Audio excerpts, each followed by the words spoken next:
అసలు ఎవరి వాణి? నువ్వు వానికి పెళ్లి చేసినవట. అసలు నువ్వేంది వానికి పెళ్లి చేసుడేంది? నువ్వే ఇంత అంటున్నావు. నువ్వు ఇంకా ఆమె వాణి అనడానికి పెళ్లి చేసుడేంది? నాకు అర్థం కాడతా. ముచ్చట ఏంటిదంటే ఇవాళ రేపు దోస్తాన్లా కరెక్ట్ ఉండేటోళ్ళు ఎవ్వరు ఉండరు. ఓకే. ఇక ఈ మౌనిక కోసం ఒక్కరు చచ్చిపోతారు అంటే మా వానమ్మ.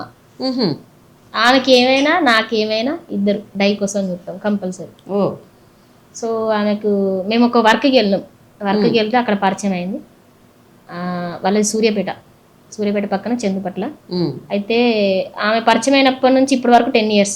ఓకే. మా 10 years బాండింగ్లో సిచ్యుయేషన్కి ఫస్ట్ ఆఫ్ ఆల్ వాళ్ళ మమ్మీ డాడీ పేరు.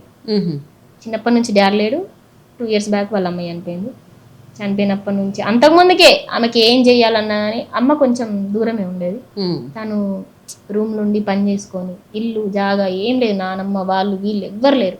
ఒక్కొక్క అమ్మమ్మ ఉండేది. పండుగలకు పబ్బలకు అక్కడికి పోయేది అంతే. ఓకే. సో ఆ పరంగా ఈవెంట్స్ చేస్తుంది ఆమె కూడా షూట్లలో సైడ్ డాన్సర్ కూడా చేసింది అప్పుడు అక్కడ. ఇప్పుడు ఇక్కడికి వచ్చి కూడా ఈవెంట్స్ చేస్తాను. పెళ్లి చేసిన ఓకే. ఆమెకు ఈవెంట్స్ చేసుకుంటూ ఒక కొంచెం ప్లేస్ తీసుకున్నది. ఆమెకు ఒక తమ్ముడు, ఆయన కూడా లవ్ మ్యారేజ్ చేసుకున్నాడు. ఈమె పెళ్లి విషయానికి వచ్చేసరికి వీళ్ళు మేము వర్క్లో పరిచయం అయిన అబ్బాయే ఉండే. ఓకే. ఆ అబ్బాయే పెళ్లి చేసుకుంటా అని డైరెక్ట్ మాట్లాడేసరికి వాళ్ళ అమ్మ నన్ను పిలిపించి అడిగింది. సో ఆమెకు అన్ని నేనే, అన్ని ఏదైనా నన్ను పిలిపించి అడిగేసరికి అడిగినాక చేస్తారు అన్నాక నేను ఏ ముచ్చట చెప్పలే. ఆడికెళ్ళి వచ్చి ఇంటికి వచ్చి మా వానమ్మతోటి మాట్లాడి సరే అని చెప్పినాక నా తరపున నేను ముందడిగేసి కాళ్ళు కడిగి కన్యాదానం చేసి బట్టలు సారా బెడ్ బీరువా, అమ్మాయేమో బీరువా తెచ్చింది, అక్కేమో డ్రెస్సింగ్ టేబుల్ తెచ్చింది. అంటే ఆ అమ్మాయికి అసలు యాక్చువల్గా మా బాబు పెళ్లి చేస్తా అన్నాడు. ఓకే. కొన్ని సంబంధాలు కూడా చూసినాం. సిచ్యువేషన్ ఏంటంటే అక్కడ భూమి జాగలేదు, అవి చచ్చిపోతే వాళ్ళ తమ్మునికి లేకుండా అవుతుంది. సో ఈవెంట్స్ ప్రకారం చేసుకొని ఇంత డబ్బులు సంపాదించి తమ్మునికి ఇంత జాగ తీసుకొని పెళ్లి చేసుకుంటా అనుకున్నది. ఇక ఆడంతకు ముందుకే ఇక లవ్ మ్యారేజ్ చేసుకున్నాడు అక్క కన్నా ముందు వాళ్ళే. అప్పుడు లవ్ మ్యారేజ్ చేసుకున్నాక మా ఇంటికి వచ్చిరు, నేను ఒక దారి పెట్టిన. ఇప్పుడు మంచిగా బతుకుతారు. ఇప్పుడు ఎక్కడ ఉంటారు వాళ్ళు? ఇప్పుడు మా తమ్ముడు వాళ్ళు హైదరాబాద్లో ఉంటారు. ఓకే.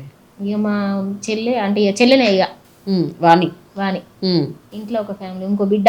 ఓకే. హుజరాబాద్ అబ్బాయికి ఇచ్చినాము. హుజరాబాద్ వాళ్ళ అత్తగారిది. వాళ్ళు ఇప్పుడు బాగా చూసుకుంటున్నారు. ఓకే. ఓకే. ఇప్పుడు నీకు మంచి అయినా చెడైనా తను వాణి ఇంకో నా ఇంటి బిడ్డ, నీ బిడ్డ, నా బిడ్డ. నువ్వే ఇన్ని కష్టాలలో ఉన్నావు. నువ్వు ఇంత పెద్ద సాహసం ఎట్లా చేయాలనిపించింది? ఈ అక్క మా బాపు గుణం నాది. ఇప్పుడు దారెమ్మడి పోతా అంటే అయ్యో నీరసపడి పడిపోయిందంటే ఇంటికి తీసుకొచ్చి బువ్వ పెట్టే గుణం ఉన్నది ఫస్ట్. సో ఆమెకు పేరెంట్స్ లేరు, బాపు ప్రేమ తెలియదు. సో నాకు ఎక్కువ ప్రేమలు బాండింగ్స్ బాగా అడిక్ట్ అయిపోతుంది. ఓకే. సరే, నువ్వు సపోర్ట్ చేసినావు, నీ ఫ్రెండ్, నీ బిడ్డ, ఓకే. మీ హస్బెండ్ ఎట్లా రిసీవ్ చేసుకుంటే? ఇప్పుడు నువ్వు సపోర్ట్ చేసినంత మాత్రాన హస్బెండ్స్ సపోర్ట్ చేస్తారనేది లేదు. ఆయన ఎట్లా సపోర్ట్ చేసిండు మరి? ఎంకరేజ్ చేసిండా, సపోర్ట్ చేసిండా? నువ్వెందుకు చేస్తున్నావు, అసలు మనం ఎందుకు ఇంత ఖర్చు పెట్టాలి వేరే అమ్మాయి కోసము అని ఒక్క మాట కూడా అనలే. ఒక్క మాట అస్సలుగా అనలే. ఇప్పుడు పెళ్ళయింది కదా, మా డాడీ ఏడి అంటే మా ఆయన చూపెడుతుంది ఇప్పుడు. ఓకే. ఇక అసలు ఇక వాళ్ళ బాండింగ్ వేరే, నాకంటే ఎక్కువ ఇంకా వాళ్ళు. ఓకే. రోజు ఫోన్లో మాట్లాడుకుంటారు రెగ్యులర్గా. ఓకే. వస్తుంటారా ఫెస్టివల్స్కి? వాళ్ళు ఏంది ఇప్పటి వరకు అయితే అంటే ఆమె పెళ్ళి అంత ముందుకైనా అక్కడ ఒంటరిగా ఉండేది కానీ అంత దూరం సూర్యాపేట కరీంనగర్ బాగా లాంగ్ కదా. ఓకే. వీలున్నప్పుడు వచ్చేది. ఇప్పుడు పెళ్ళి అయినప్పటి నుంచి నా ఇంట్లో ఏం పండుగ జరిగినా కానీ ఆమె లేదు నేను చేసుకోను. ఓకే. ఇప్పుడు ఇట్లాంటి సిచ్యువేషన్లో ఎట్లా ఉంది ఆమె సపోర్ట్ నీకు? ఆమె అప్పటి నుంచి ఇప్పటి వరకు ఒక్కటే అక్క, నువ్వు బాధపడకే, నీకు టాలెంట్ ఉంది, నువ్వు ముందడికి పోతావే, నువ్వు ఏడతావా, అసలు నువ్వు మీ డాడీ బిడ్డవేనా నువ్వు అంటది.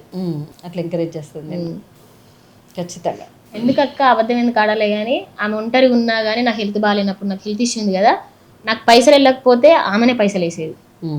నేను ఒకసారి మొత్తానికి పడిపోయాను మంచంలో లేవకుండా, ఆమెనే వచ్చి దగ్గరుండి దాఖల్లో తీసుకుపోయి నాకు సేవలు చేసింది. అంతే, ఇక తల్లికి బిడ్డ చేసినట్టే. ఓకే. ఆమె నీకు ఫ్రెండ్ కాదు, నీకు ఒక బిడ్డ. నాకు బిడ్డ. ఆమె అట్లనే అడుపుకుంటుంది, మా అమ్మ ఆమె అంటది. లైఫ్ లాంగ్ మీరు ఇదే బాండ్తోని కొనసాగాలి. Thank you so much. అసలు విడిపోవద్దు. ఏమన్నా అయ్యి ఉంటే ఆమెకి ఏమైనా నాకేమైనా ఇద్దరికి ఒకసారి కావాలి. ఖచ్చితంగా మనస్పర్ధాలు రావద్దు అని మేము కూడా కోరుకుంటున్నాం. ఇంతవరకు ఒక్కసారి కూడా 10 సంవత్సరాలు రీసెంట్ గా ఫ్రెండ్లీగా ఉన్నోళ్ళు కూడా దూరం అయిపోయిన ఉండరాచ్చు కానీ అవును, మాది 10 సంవత్సరాల ఫ్రెండ్షిప్ లో కూడా మనస్పర్ధాలు ఖచ్చితంగా ఉంటాయి కదా. నాకైతే రాలే. ఇప్పుడు ఒక డ్రెస్ ఉంది కదా, ఈ డ్రెస్ చూసింది అనుకో ఇది ఇచ్చే అంటది. సరే తీసుకో అంతే. అంతే. ఇప్పుడు తన దగ్గర ఏమైనా ఉంది అనుకో, అది నీ గొప్పతనం, తన గొప్పతనం, అంతే కదా. అండర్స్టాండింగ్ అట్లా ఎవరు ఉండరు. తన దగ్గర ఏమన్నా ఉంది అనుకో, నేను దాన్ని ఒక 2 నిమిషాలు మంచిగా చూస్తే చాలు, ఇది కావన్నానే నీకు అంటే. ఓకే, అంత బెస్ట్ బాండింగ్ అన్నట్టు. అంతే. సూపర్. ఒకవేళ నేను అరిచిన రోజులు ఉన్నాయి కానీ ఆమె నా మీద ఒక్క మాట ఎత్తిన రోజు కూడా లేదు. ఇట్లనే మీ బాండింగ్ ఖచ్చితంగా లైఫ్ లాంగ్ ఉండాలి. థ్యాంక్ యూ సో మచ్ అక్క. లాస్ట్గా మౌనిక అంటే ఏం చెప్తావు? ఎవరు మౌనిక? ఇక ముందు ఎలా ఉండబోతుంది మౌనిక? ఒక్కటే చెప్తా, ఉండు అన్న ముచ్చట కాదు కానీ ఉండు మన సిచ్యుయేషన్ బట్టి మనం ముందడుగు వేసుకుంటూ పోవాలి. ఈ ఒక్కటైతే చెప్తా, ఎవరు ఎంతమంది దొక్కినా కానీ మనకు సపోర్ట్ ఇచ్చేటోళ్ళు అయితే బుచ్చిన మంది ఉంటారు. వాళ్ళ ధైర్యం చూసుకొని మనం ముందడుకోవాలి తప్పించి బాధలు అయితే అవి పక్కన పెట్టాలి. వీటి గురించి బాధపడితే మనం ఆడనే ఉంటాం. లాస్ట్గా నువ్వు ఇట్లా బాధగా ఇట్లా కాదు, మౌనిక ఇద్దరా అంటే మౌనిక అంటే ఒక డైలాగ్ చెప్పిగా నీ స్టైల్లో చెప్పేసి. ముచ్చట ఏంటిదంటే, మనం ఎన్ని బాధలు వచ్చినా కానీ అవన్నీ పక్కన పెట్టేయాలి. మనం బాధపడే చూసి కూడా మనల్ని తొక్కేటోళ్ళు ఉన్నారు. సో మనం బాధ అనేది పక్కన పెట్టి నలుగుట్ల పోతే మనం ముందటికి పోతాం అన్న భరోసా మన మీద మనం ఉంచుకొని ముందటికి పోతేనే మనం మస్తు ఎదుగుతాం. గంతే. Super. Nice nice nice nice nice. చూసారుగా మౌనిక ఇంటర్వ్యూ. తనని ఇంకా సపోర్ట్ చేసి తన యొక్క వీడియోస్ని మనం ఇంకా ఎంకరేజ్ చేద్దాం. నమస్తే.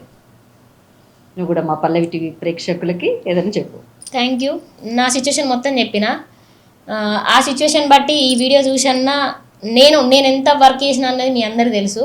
మీ సపోర్ట్ వల్ల నేను మళ్ళీ ఈ వీడియోతోటి మళ్ళీ బయటికి రావాలని కోరుకుంటున్నా. Thank you for Pallavi TV. Thank you.